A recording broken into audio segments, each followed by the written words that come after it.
Halo teman-teman, selamat datang di channel saya. Pada video kali ini kita akan mempelajari topik trigonometri yang sangat menarik, yaitu aturan sinus. Di sini kita akan mengetahui mengapa aturan ini ada, latar belakangnya apa ya. Kemudian kita akan membuktikan aturan ini dari suatu contoh kasus, dan yang terakhir kita akan menyelesaikan suatu contoh permasalahan dengan menggunakan aturan sinus. Nah, ini mungkin pertanyaan besar ya bagi kita ya, latar belakangnya seperti apa, kemudian pembuktiannya seperti apa, dan perluasannya. Nah, khusus bagian perluasan nanti saya susul di part kedua ya teman-teman, karena nanti video ini terlalu panjang, teman-teman merasa bosan. Nanti saya susul di part yang kedua.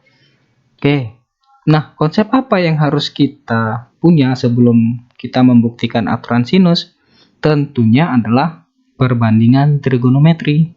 Nah, masih ingat ya teman-teman, perbandingan trigonometri itu berlaku pada segitiga siku-siku, sehingga kita bisa menggunakan rumus-rumusnya yang berlaku di sana seperti sinus, kosinus, tangen, dan sebagainya. Kemudian garis tinggi segitiga. Masih ingat ya, garis tinggi segitiga adalah garis yang ditarik dari suatu titik sudut pada segitiga sehingga tegak lurus dengan sisi di depan sudutnya. Mengapa kita perlu garis tinggi segitiga? Karena yang kita analisis nantinya adalah segitiga yang sembarang, bukan segitiga siku-siku lagi. Nah, sehingga kita perlu menggambar garis tinggi supaya terbentuk segitiga siku-siku. Kemudian setelah terbentuk segitiga siku-siku, maka kita bisa menggunakan perbandingan trigonometri di sana. Nah, untuk poin yang ketiga dan poin yang keempat ini kita bahas di bagian perluasannya. Konsep yang harus teman-teman miliki. Khusus pada video ini kita hanya menggunakan poin yang pertama dan poin yang kedua, itu yang harus kita miliki dulu. Nah, kita misalkan punya segitiga siku-siku ABC ya. Ini contoh kasus yang sangat sederhana. Kita punya segitiga ABC, panjang sisi miringnya 10 dan sisi yang tegaknya adalah 8. Bagaimana cara kita menghitung panjang sisi AB?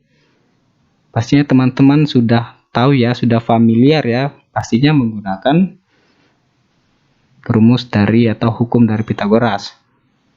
Sehingga diperoleh AB-nya adalah 6. Gampang ya kalau menentukan panjang sisi AB. Kemudian kita akan menentukan besar sudut B.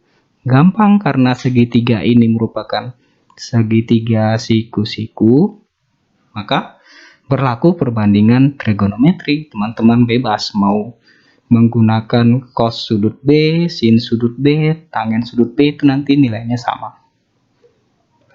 Di sini saya menggunakan sinus sudut B ya, sinus sudut B, sehingga nanti diperoleh sudut B-nya adalah 53 derajat. Teman-teman bebas mau menggunakan kosinus sudut B, mau menggunakan tangen sudut B, kosekan sudut B, dan yang lain sebagainya, nanti hasilnya pasti sama ya. Karena ini merupakan suatu segitiga siku-siku, sehingga kita mau gunakan rumus perbandingan trigonometri yang mana saja itu pasti berlaku, pasti sama hasilnya. Nah, ini kalau pada segitiga siku-siku ya, gampang ya kita mencari unsur-unsur yang belum diketahui. Bagaimana jika sekarang kita punya segitiga ABC yang bukan siku-siku? Oke, dengan informasi yang diketahui seperti ini. Ada panjang sisi AC, panjang sisi BC, dan besar sudut B. Bagaimana cara kita menghitung besar sudut A? Kalau segitiganya seperti ini, segitiga yang sembarang, bukan siku-siku. Apakah kita bisa menggunakan perbandingan trigonometri? Tentu saja tidak bisa karena ini bukan segitiga siku-siku ya. Jadi kita perlu apa? Perlu menggunakan garis tinggi, menggambar garis tingginya supaya nanti terbentuk segitiga siku-siku. Begitu juga dengan contoh yang kedua. Kita punya segitiga ABC, kemudian diketahui beberapa informasi ya, seperti panjang sisi AB, panjang sisi BC, dan besar sudut A. Bagaimana cara kita menghitung besar sudut C? Tidak bisa langsung ya. karena ini bukan merupakan segitiga siku-siku, sehingga bagaimana cara kita menentukan besar sudut C? Tidak bisa. Oke, konsep yang masih kita miliki belum lengkap ya, kalau kita belum menerapkan perbandingan trigonometri di sini. Nah, bagaimana langkah selanjutnya? Nah, contoh soal yang tadi saya perumum seperti ini. Kita punya segitiga ABC dengan ini ada ya. Ada panjang sisi A, sisi B, dan sisi C. Kemudian ada besar-besar sudutnya, ada alfa, beta, dan gamma. Oke. Bagaimana jika, perhatikan, A-nya ini ya, sisi A, kemudian panjang B, dan besar sudut betanya diketahui. Diketahui nilainya, kita diminta untuk menentukan atau mencari besar sudut alfa. Sekali lagi, A-nya diketahui, B-nya diketahui, besar sudut betanya diketahui. Bagaimana cara kita menentukan besar sudut alfa? Ini bukan segitiga siku-siku, ini adalah segitiga yang sembarang. Oke, ini saya berikan tanda silang. Yang tanda silang ini berarti nilainya belum diketahui ya. Sudut gamma dan panjang C belum diketahui, saya silang. Kemudian yang saya lingkari itu yang diketahui. Nah, caranya seperti apa tadi? Kita menggambar garis tinggi dari titik-titik sudut. Bebas, mau dari titik A, titik B, atau titik C, dipilih ya, mana yang benar-benar bisa kita lakukan untuk menentukan besar sudut A. Kita analisis satu persatu. Misalkan kita gambar garis tingginya dari titik sudut A yang pertama ya. Saya gambar seperti ini kira-kira, sehingga tegak lurus dengan sisi BC ya. Oke, tegak lurus. Katakanlah ini titik Q, sehingga terbentuk apa? Terbentuk dua segitiga siku-siku, yaitu segitiga apa? Segitiga ABQ dan segitiga AQC. Kita kan mau cari besar sudut alfa ya. Nah, kalau kita perhatikan, kalau kita tarik garis tinggi dari sudut A atau sudut alfa ini, dari titik sudut A, maka si alfanya itu pasti dipartisi atau terbagi menjadi dua bagian ya. Bagian yang di sebelah sini, yang di segitiga AQC, kita misalkan X. Kemudian di bagian segitiga yang ABQ, misalkan Y. Nah, sementara kan kita tidak tahu X itu berapa, Y itu berapa. Karena apa? Karena alfanya belum tahu, itu yang akan kita cari. Jadi seperti apa? Apakah kita bisa menentukan besar sudut alfa jika sudut alfanya dibagi menjadi dua bagian yang kita tidak tahu nilainya? Tentu saja tidak bisa ya. Karena apa? Kalau kita lakukan perbandingan trigonometri, misalkan pada ini ya, pada segitiga ABQ, misalkan kita cari nilai sinusnya, sinus X, sinus Y ya, sinus Y, bentuknya apa? Depan, berarti si BQ dibagi miringnya adalah C. Nah, BQ-nya kita tidak tahu, C-nya tidak tahu. Tidak bisa ditentukan berapa besar sudut Y-nya. Bagaimana jika di segitiga AQC sinus X itu apa? QC dibagi dengan B. Sementara si QC-nya kita tidak tahu. Oke, jadi kita tidak bisa menentukan besar sudut X-nya. Y-nya kita tidak tahu, X-nya kita tidak tahu, berarti garis tinggi yang kita tarik dari titik sudut A ini tidak tepat ya. Oke, karena kita tidak bisa menentukan besar sudut alfanya. Oke, berarti dari titik sudut A tidak bisa ditemukan informasi lainnya.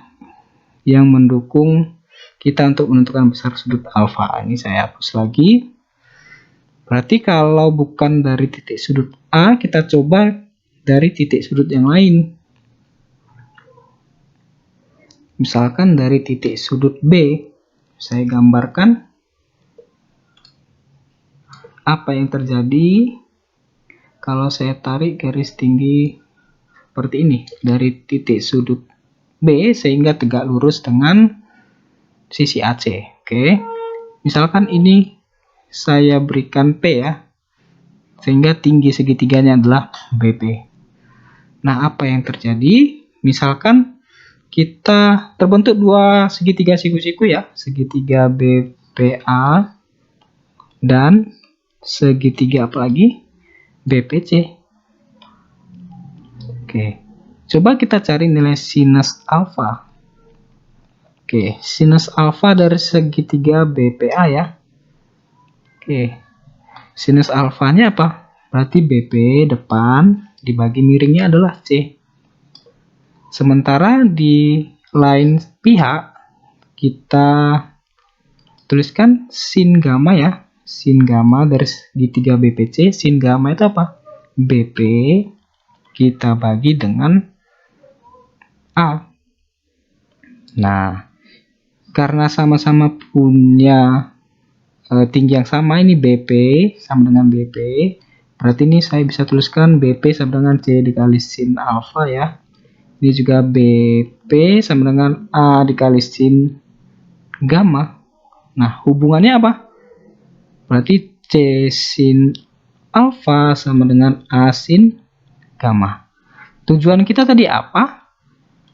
Tujuan kita adalah menentukan besar sudut alfa. Berarti kita bagi kedua ruas dengan C, berarti menyisakan sin alfa sama dengan A dikali sin gamma dibagi dengan C. Nah, si A-nya kita tahu ya, A-nya kita tahu, gamma-nya tidak tahu, dan C-nya tidak tahu. Apakah kita bisa menentukan besar sudut alfa? Tentu saja tidak bisa. Tidak bisa ya. Tidak bisa dilakukan. Bagaimana dengan nilai kosinusnya? Kosinus alfa, coba kosinus alfa. Kosinus alfa apa? AP samping dibagi miringnya adalah C. Oke, kemudian kosinus gamma. Berarti PC atau CP dibagi dengan miringnya adalah A. Tidak ada kaitannya ya. Yang tadi ada kaitannya, sama-sama punya garis tinggi yang sama, sehingga bisa kita hubungkan seperti ini. Ini tidak ada kaitannya, cos dengan cosnya. AP-nya kita tidak tahu, C-nya kita tidak tahu, sehingga menggunakan garis tinggi yang ditarik dari titik B ini pun tidak diperoleh informasi apa-apa yang mendukung kita untuk menentukan besar sudut A. Dari titik sudut A tadi kita tidak bisa menemukan informasi apapun. Dari titik sudut B juga sama. Maka yang terakhir pasti yang benar adalah garis tinggi yang ditarik dari titik C. Ini saya hapus dulu.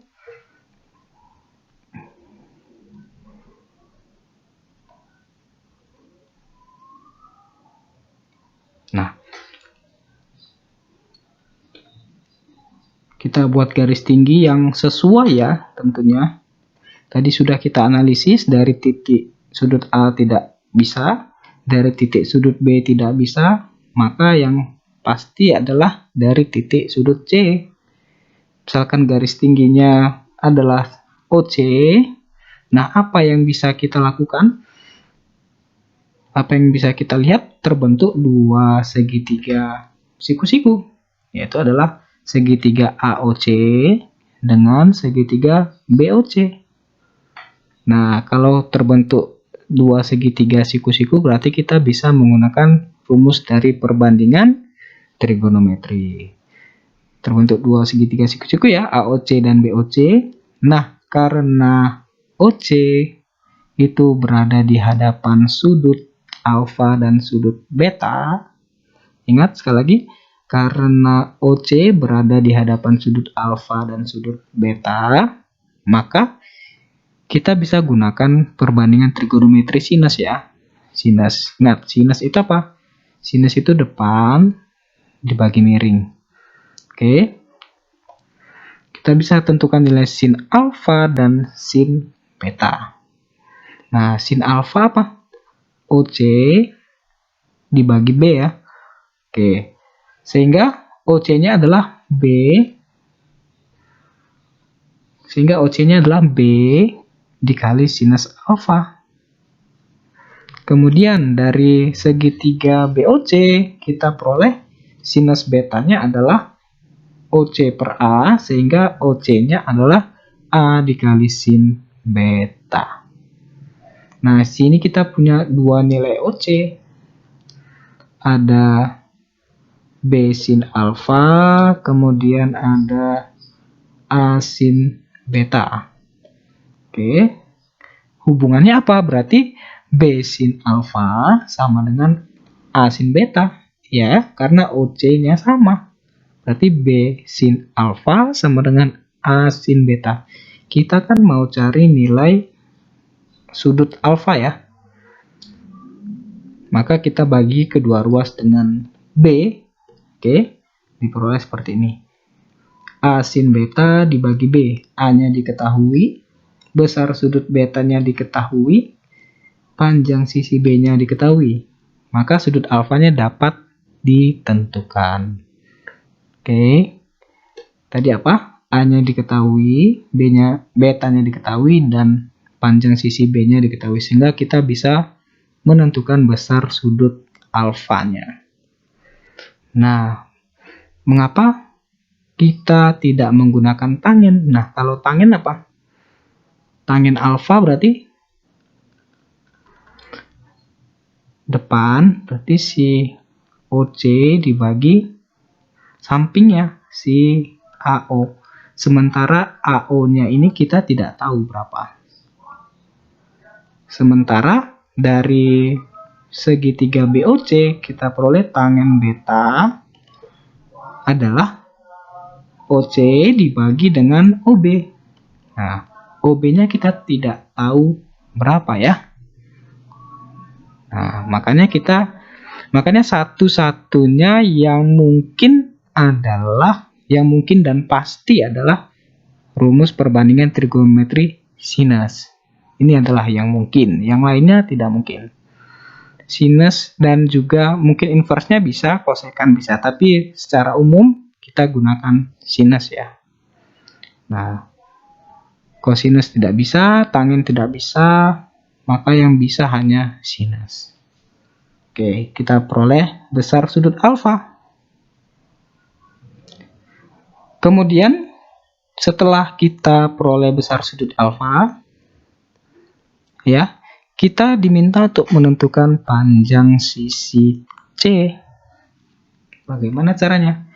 Kalau kita sudah mengetahui besar sudut alfa, besar sudut beta, otomatis kita tahu ya besarnya sudut gamma. Pasti tahu karena besar sudut di dalam segitiga itu adalah 180 derajat. Maka gammanya bisa dicari. Ini saya tuliskan aja. Gammanya berarti 180 derajat dikurangi besar sudut alfa dikurangi dengan besar sudut beta. Pasti gammanya diketahui. Sehingga saya lingkari yang diketahui dan kita akan menentukan panjang dari sisi C ya. Nah, gimana caranya? Sama. Menggunakan garis tinggi segitiga. Ditarik dari titik sudut yang mana ya? Kira-kira. Misalkan dari titik sudut A ya. Dari titik sudut A, saya tarik lagi. Oke. Dari titik sudut A bisa ya. Berarti nanti ininya diketahui. Kalau kita gunakan sinus bisa. Secara umum bisa. Kalau kita tarik garis tinggi dari titik sudut A, berarti nanti adalah sinus beta sama dengan misalkan ini adalah AQ ya. AQ dibagi dengan miringnya adalah C. Kemudian dari segitiga yang lain, segitiga siku-siku yang lainnya adalah sinus dari gamma. Sinus gamma itu apa? AQ kita bagi dengan apa? Miringnya adalah B. Oke, diperoleh AQ ya. Karena sini memuat AQ, berarti AQ sama dengan C dikali sin beta. Di sisi lain, AQ-nya juga adalah B dikali sin gamma. Sehingga diperoleh hubungan C dikali sin beta sama dengan B dikali sin gamma. Kita mau cari apa tadi? Panjang sisi C. Betanya diketahui, B-nya diketahui, gamanya diketahui. Bisa ya? Dari titik sudut A, garis tingginya. Kemudian bagaimana jika kita tarik garis dari titik sudut C? Oke, kita analisis lagi. Oke, bagaimana jika kita tarik garis tinggi dari titik sudut C? Oke, apakah tepat ya?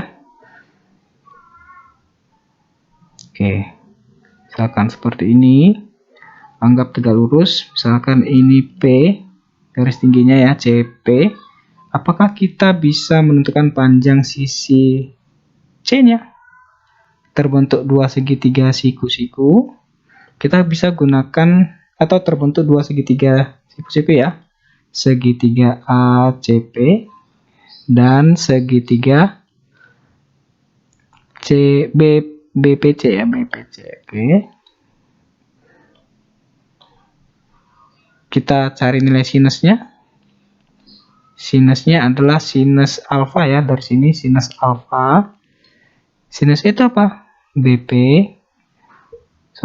Sinus CP dibagi dengan miringnya adalah B. Oke, kemudian dari sini kita peroleh sinus betanya adalah CP dibagi dengan A. Kita sama-sama punya CP, sama-sama punya garis tinggi, berarti CP dari sini adalah B dikali sinus alfa. Dari sini CP-nya adalah A dikali sinus beta. Nah, bagaimana cara kita cari sisi C dari sini? Tidak bisa ya menggunakan sinus ya, karena dia menggunakan sisi miringnya dengan sisi yang tegaknya, bukan sisi di sampingnya. Berarti coba kita gunakan cos alfa. Cos alfa apa yang terjadi? Cos alfa itu adalah AP dibagi miringnya B. Di sisi lain, cos beta itu adalah BP dibagi dengan A. Sisi miringnya. Nah, AP-nya kita tidak tahu, BP-nya kita tidak tahu. Apakah kita bisa menentukan panjang sisi C yang adalah AP ditambah BP, sementara AP-nya kita tidak tahu, BP-nya kita tidak tahu? Tidak bisa ya. Nah, tangen juga tidak bisa, karena apa? Tangen melibatkan sisi di samping sudutnya, si AP dan si PB, jadi tidak bisa ya. Berarti garis tinggi yang ditarik dari titik sudut C itu tidak bisa kita lakukan untuk menentukan panjang sisi C-nya. Oke, berarti tadi yang bisa adalah dari titik sudut A, dan yang terakhir di sini saya gunakan panjang atau garis tinggi yang melalui titik sudut B ya. Dalam hal ini kita buat garis tingginya dari titik sudut B. Dari A sebenarnya bisa, sama aja. Tapi di contoh ini saya buat dari titik sudut B. Oke, garis tingginya adalah BP. Kemudian terbentuk ya dua segitiga siku-siku BPC dengan BPA. Oke, kita bisa menentukan nilai sinusnya. sinus alfa dan sinus gamma ya. Sinus alfanya dari segitiga ABP berarti BP dibagi C. Oke. Sementara sin gamanya adalah BP dibagi dengan A. Karena sama-sama punya garis tinggi yang sama, maka kita bisa nyatakan ke dalam bentuk BP ya. BP sama dengan C sin alfa, BP sama dengan A sin gamma. Nah, kita peroleh hubungan apa? C sin alfa sama dengan A sin gamma ya. Maka kita bisa menentukan panjang sisi C karena apa? A-nya diketahui, gamma diketahui, alfanya juga diketahui. Nanti kalau teman-teman cari dari titik sudut A juga sama, bisa dicari nilainya. Nilai panjang dari sisi C. Nah, ternyata kita sudah menyelesaikan contoh kasus ini. Nah, dari contoh kasus yang pertama tadi, teman-teman, masih ingat ya? Contoh kasus yang pertama, kita menentukan besar sudut alfa. Ternyata kita ketahui bahwa untuk mencari atau untuk menentukan besar sudut, ini ya, untuk menentukan besar sudut pada suatu segitiga sembarang, maka cukup diperlukan dua sisi,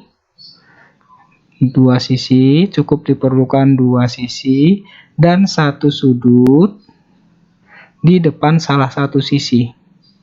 Oke, untuk menentukan dalam contoh kasus ini ya, untuk menentukan besar sudut dari suatu segitiga sembarang, cukup diketahui informasi panjang sisi, dua panjang sisi, dan satu sudut di depan salah satu sisi tersebut.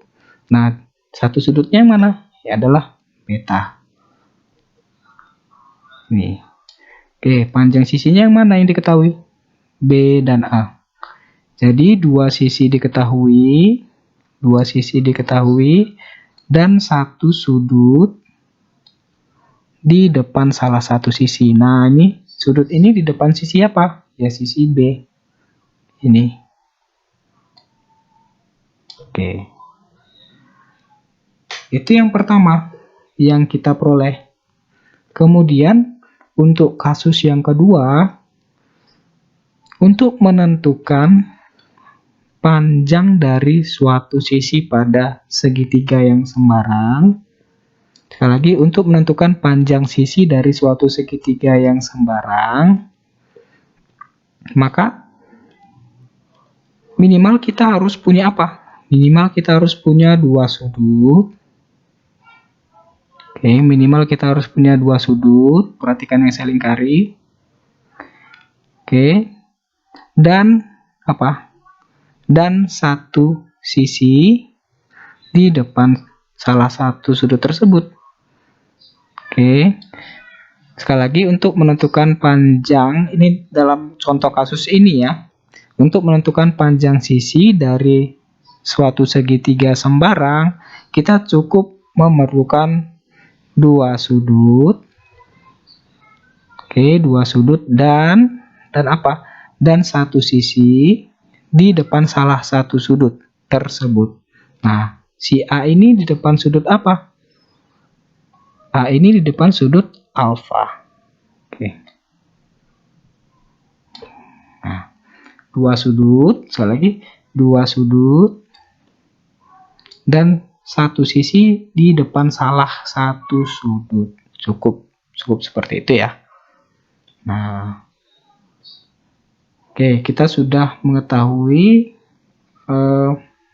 penyelesaian dari kasus ini, dari contoh kasus ini. Selanjutnya, tadi kan kita punya bentuk B dikali sinus alfa sama dengan A dikali sinus beta. Ini tadi kita untuk mencari besar sudut alfa ya. Ini pada kasus pertama, contoh kasus 1. Di sisi lain, untuk contoh kasus 2 kita punya bentuk C dikali sin alfa sama dengan A dikali sinus gamma. Ini contoh kasus kedua. Nah, Kalau ini saya kelompokkan ya, A dengan sin alfa dan B dengan sinus beta. Saya pisahkan di kedua ruas, di masing-masing ruas ya. Diperoleh bentuk seperti ini. A per sin alfa sama dengan B per sin beta. Nah, selanjutnya apa? Sama aja. Di bagian sini juga A per sinus alfa sama dengan C per sinus gamma. Oke. Nah, dari kedua bentuk ini, apa yang dapat kita peroleh? Kalau digabungkan berarti menjadi apa? A per sin alfa sama dengan B per sin beta sama dengan C per sin gamma. Ya, sekali lagi. A per sin alfa sama dengan B per sin beta sama dengan C per sin gamma. Ini kalau saya tulis ke dalam bentuk yang umum ya. Alfa ini kan sama dengan besar sudut A, beta itu besarnya sama dengan besar sudut B, dan gamma itu sama dengan besar sudut C ya, supaya lebih gampang mengingatnya. A dengan A, B dengan B, C dengan C. Oke, bentuk inilah yang kita namakan sebagai aturan sinus. A per sin sudut A dibagi B per sama dengan B per sinus sudut B sama dengan C per sinus sudut C. Ini yang dinamakan dengan aturan sinus. Nah, kesimpulannya apa kalau kita ingin menggunakan aturan sinus ini untuk menentukan unsur-unsur pada segitiga yang belum diketahui ya. Nah, ini ada syarat-syaratnya. Diketahui, jika diketahui dua sudut dan sembarang sisi, kita bisa menggunakan aturan sinus. Oke, dua sudut dan sembarang sisi. Oke. Kemudian yang kedua, dua sisi dan satu sudut di depan salah satu sisi tersebut. Nah, di contoh kita yang tadi itu, kita sudah melakukan ini ya. Yang pertama, kita sudah mencakup yang pertama dan yang kedua. Oke. Syarat pertama dan syarat kedua. Makanya tadi saya bilang di awal, kita akan membuktikan rumus aturan sinus ini dengan contoh kasus. Nah, dari contoh kasus tersebut, ternyata kita sudah menggunakan syarat-syarat aturan sinus. Oke. Nah, yang terakhir, kita sudah bisa dong berarti menyelesaikan contoh yang tadi ya, yang saya berikan tadi di awal sebagai motivasi. Nah, hitunglah, ini besar ya, hitunglah besar sudut A. Nah, besar sudut A di depan sudut B ini kan B ya. Oke. Di depan sudut A adalah panjang sisinya dinamakan dengan A. Ya udah, kita tinggal menggunakan rumus aturan sinus. A per sin sudut A sama dengan B per sinus sudut B. Oke. Tinggal disubstitusi nilai-nilainya seperti ini. Kemudian disederhanakan, dibuat ke dalam bentuk sin sudut A seperti ini ya. Nah, kemudian nanti diperoleh sinus sudut A-nya adalah 0,504 sekian. Oke, berarti untuk menentukan besar sudut A gimana? Berarti arcus sinus dari 0,504 sekian diperoleh besar sudut A-nya adalah 30,28 derajat. Nah, gimana? Apakah teman-teman sudah paham? Pastinya sudah paham ya. Jadi tadi kita sudah menemukan bentuk dari aturan sinus. A per sin sudut A sama dengan B per sin sudut B sama dengan C per sin sudut C. Nah, pada contoh kasus ini atau pada contoh soal ini kita menggunakan A per sin sudut A sama dengan B per sin sudut B. Karena yang ditanyakan adalah besar sudut A dan informasi yang diketahui adalah panjang sisi B dan besar sudutnya sudah diketahui, dan juga yang terakhir adalah panjang sisi A-nya sudah diketahui. Ya, otomatis kita menggunakan rumus A per sin sudut A sama dengan B per sinus sudut B. Oke, baik teman-teman, mungkin sekian dulu video dari saya untuk bagian pertama. Nanti bagian kedua itu mengenai perluasan dari aturan sinus. Baik teman-teman, terima kasih atas dukungannya, terima kasih atas perhatiannya. Salam matematika.